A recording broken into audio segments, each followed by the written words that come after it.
ආයිබෝන් හැමෝටම අද D major scale එක හදන්න යන්නේ. වැඩි කතා නැතුව ඉක්මනට යමු වීඩියෝ එකට.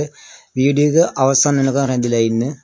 අපි දැන් D ස්කේල් එක හදන නිසා අපි රූට් නෝට් එක විදිහට D ස්වරය ලියා ගන්නවා. ඊට පස්සේ එතන ඉඳන් බලනවා ටෝන් එකක් ගිහිල්ලා අපට හම්බෙන්නේ මොන ස්වරයද කියලා. ඒ කියන්නේ D ඉඳන් නෝට් එකක් ගියාම ටෝන් එකක් ගියාම අපට හම්බෙන ඊළඟ ස්වරය තමයි E ස්වරය. එහෙනම් D ඉඳන් ටෝන් එකක් ගියාම හම්බෙන්නේ E ස්වරය. දැන් අපි ටෝන් එකක් හදාගෙන ඉවරයි. තව ටෝන් එකක් හදා ගන්න ඕන. අපිට තව ටෝන් එකක් හදා ගන්න ඕන නම් අපි කරන්න ඕනේ E එකේ ඉඳන් තව ටෝන් එකක් ඉස්සරහට බලනවා. එතකොට E එකේ ඉඳන් F එකට සෙමිටෝන් පරතරයක් තියෙනවා.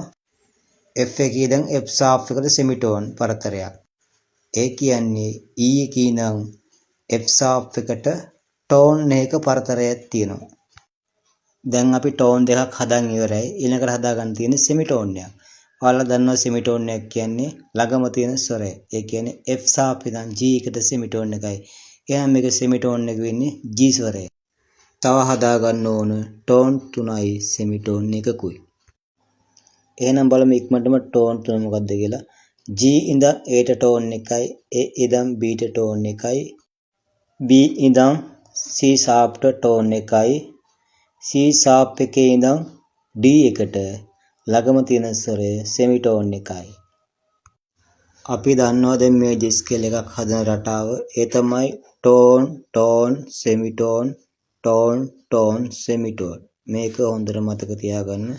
අනිවාර්යෙන් ඔයාලට මේ රටාව මාගින් ඕනම මේජර් ස්කේල් එකක් හදා ගන්න පුළුවන්. එහෙනම් ගිහින් එන්නම් ආයෙ වීඩියෝ එකකින් හමු වෙමු. පරිස්සමෙන් ඉන්න.